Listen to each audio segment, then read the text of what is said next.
I'm back with another video. This one's gonna be a little bit different. It's gonna be a talk through, but the purpose of the video is a little bit different. I wanted to discuss surviving an abusive relationship. I was contemplating how I should record this video, but I decided just to like kind of do my makeup while I talk. First, I'm doing this video for somebody that might be in a similar situation and they don't really have anybody to talk to about it, what to do about the situation. Like I said in my other videos, everything that I do is to help somebody else. Hope this video will help somebody else. If you're going to be negative about the topic, then you might as well click off the video right now. But okay, let's get started. A relationship on and off for 8 years. And I know you're probably saying, oh my gosh, why'd you stay so long? Oh my gosh, I would never allow somebody to do something like that to me for so long. But it's kind of different when you're on the outside and you're trying to give somebody advice about something that you've never been through. And because I know, because I was the same person, I said the exact same thing. I said I would never allow somebody to put their hands on me, or I would never stay. But it's different when you're in that situation. It's different when you have to make those hard decisions. So basically, I met him when I was 19 years old. So I met him at college, and this was my first time being by myself. It was still very naive about a lot of things. In the beginning, it was good. In the beginning, I didn't have any complaints because some things had happened at school, and he was always there for me. He was always supportive. You know, he always wanted to talk, and he wanted to know about my past, and he wanted to know about me, and you know, and I was like, oh my gosh, you know, this person is actually interested in me. You know, this person is giving me all this attention and want to know about me. They like listening to me talk. So of course that drew me in because I never really felt like that before. He made me feel important. He made me feel special. And I loved it, you know, because that was what I was looking for.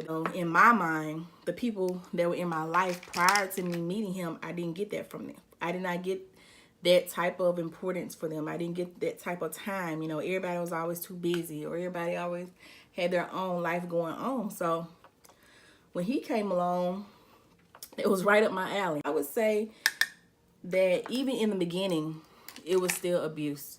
I couldn't really see it, or I didn't really identify it with abuse, but I would say that it was more mental abuse than it was physical abuse. He wasn't really putting his hands on me, but it was more mental. And in my case, and this is definitely only my experience, I'm not really saying this is going to be everybody's experience or everybody should believe what I believe, but I really think that mental abuse is way more powerful than physical abuse. And the reason why I say that is because, you know, physical abuse, you might only get hit once a month. The scratches go away, the soreness goes away, all of that goes away. But mental abuse, that stays with you constantly. You're thinking about it constantly. You're thinking about, what did I do wrong? What could I have done differently? Oh, it's just me, you know. And it's like, it's abuse on both sides. It's abuse from yourself, and then it's abuse from him also, you know. So that's why I say that I think mental abuse is way worse than physical abuse. Every time that something would happen with my family, he would always say, see, I told you, I told you, I told you, you can't rely on anybody but me. Nobody's going to be there for you but me. Nobody loves you but me. So it was more, he did all of that because he wanted to separate me from my family. He wanted me to believe that I did not mean anything to them, so that he could get me by myself, because he knew that in order for him to have complete control over me, that he would have to have me isolated. So he started to isolate me. You know, he started to want me to always come to his house. For holidays, I would always go to his family's house. It got to the point where I didn't see my cousins for like a year. And that's really major because I would go to my cousin's house like every weekend, you know. And then when we started dating, it kind of stopped. because he didn't want me to be around my cousins. He always would tell me, oh, well, they're single. Be around single people. Like, what do y'all have in common? Or you trying to go things or act single or whatever, you know. It was always like this mental thing with him. I would start believing what he would say. You know, I would start believing that he would be the only person that would love me, the only person that would ever want to be with me. You know, I started believing all those negative things that he would constantly say to me. And then gradually, it started to be physical abuse. You know, at first he would, like, you know, grab me by my arm, and he would shake me, or, you know, he would push me, stuff like that. It started, and then of course he was sorry. Oh, I'm so sorry. Oh, I didn't mean to do. And it became like, well, it's your fault that it happened, or it's your fault that I hit you, or it's your fault that I not talk so much, or not complain so much, or just do what I say, you know. Then it wouldn't be like that. So I found myself starting to try to change who I was, and to show him that I could get it right. You know, I wanted to show him that I was girlfriend material. I started not doing certain things that I would normally do. Like, I stopped talking to people that were my friends. I stopped going around other people. It became all about him. They don't want you going anywhere without them. That's not a healthy relationship. I don't care what anybody says. It's a difference between y'all wanting to maybe go on a date or spending time with each other. But when it comes to the point where you have to spend 24 hours with that person, or if you're not with them, they're calling you 100 times a day, that is not healthy. That's not healthy. I had never had anybody to show me that type of attention, so I thought that was what it was supposed to be like. I thought he was supposed to call me, you know, and then because I would find myself getting mad at him if he didn't call me. You know, I'm like, why you didn't call me? Even though we probably talked 10 times that day, you know, I would find myself getting mad at him if he didn't call me all day long. It was just like I was developing these unhealthy habits because of him. I started associating, oh, well, this is what love is. Well, this is what love looks like. This is what it's supposed to be like. But I didn't understand that the love that I was looking for wasn't healthy. I mean, it even got to the point where he would do stuff to me in front of his family. Like, it didn't matter where we were. It didn't matter who we were around. Why are you staying in this relationship? Why are you staying with somebody that hurts you, that doesn't value you? Because, I mean, I did know that I deserved so much more. But I think the biggest part of it was I didn't want to fail. I did not want our relationship to fail. And I was just really fed up with the whole thing. I was really fed up with being in an abusive relationship. I was fed up with allowing him to hurt me. I was fed up with hurting myself, you know. So he left when my youngest child was 1 year old, you know, and I told myself that I would never allow anybody else to ever treat me like. When I started having to look myself in the mirror, I realized that I had allowed their relationship to change me. Looking for me, I couldn't find me. I was no longer the person I was before I met him. There was no longer me. Morphed into pretty much him, you know, because I wanted to be perfect. I wanted to make him happy, but in reality, it didn't make him happy. Nothing I did was ever enough. He'll be like, oh, well, why you didn't do this, you know?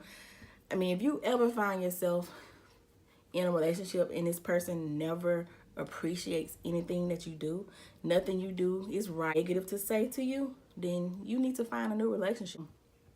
But I wanted it to work so bad. And I think that's like one thing that we always teach our girls, that we supposed to love hard and we supposed to stay and make it work.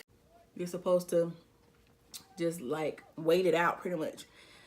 And I just could not wait it out anymore. I really didn't want to, you know, because I started realizing that I kept comparing him to the person that I met in the beginning. I began to realize that he was never that person, pretending to be that person so he could gain control over me, because that was pretty much the whole point was control. He wanted to control everything I did. He wanted to control everywhere I went.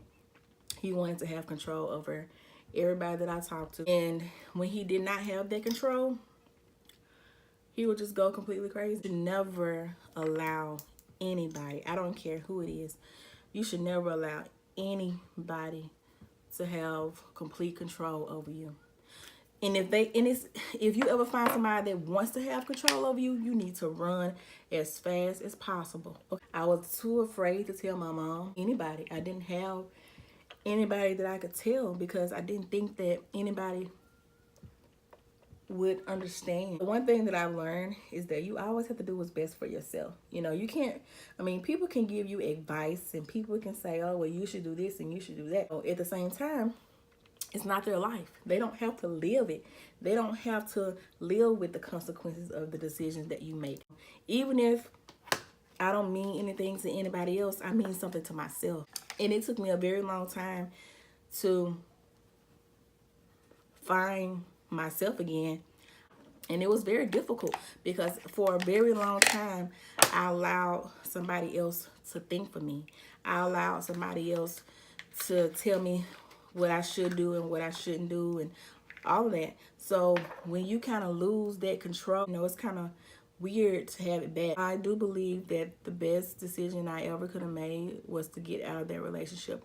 And it was hard. I'm not going to say that it wasn't hard. I was afraid. You know, I wasn't really sure what was going to happen. But I got to the point where I said that I would rather be alone before I would allow anybody else to hurt me. Somebody that really loves you is going to support you. You know, they're going to want you to be able to think for yourself, to make your own decisions, you know, and then they're going to be there for you regardless of what decision you make. One thing that I want everybody to take from this video is that you are important, you are special, and you're one of a kind. And don't ever put all your hopes and dreams into somebody else. Always put yourself in a position that regardless of what this relationship, whatever happens in this relationship, I'm still going to be okay. And another thing that I want to say is, you know, I know some people feel like, oh, it's too late, or I've been in this relationship for so long. I want you to know that leaving an abusive relationship is never too late. It's never too late. The only time that it becomes too late is if you no longer have breath in your body. You know, I don't ever want anybody to think, oh, well, I've been with him for 2 years, 5 years, 10 years. It doesn't matter. If you want to leave, leave. Don't worry about other people and don't worry about what people are going to say, because people are going to have something to say anyway. If somebody ever have anything negative to say to you about leaving an abusive relationship, they do not care about you. That they should not even be in your life, because somebody that cares about you and somebody that's really has your best interest at heart is going to be glad, you know, going to be proud of you that you finally left, you know, that you had enough courage to leave a situation like that. Nobody that really cares about you is going to be like, girl, ooh, or have something to say, you know. So if somebody ever does that, then you need to leave them behind too. It doesn't have to be physical for it to be bad. It could just be mental. It could call you names, or if you're not happy, if that person is not lifting you up, if that person is not helping you to want to be a better person, then you're with the wrong person. You know, don't ever think that, oh, it's just minor, or this is just not, you know, it's not that important, it's just this, it's just that. No, I don't care what it is. Don't ever think that you cannot live without that person, because you can. Love you. Thank you for watching my video, and I will see you on the next one. Peace.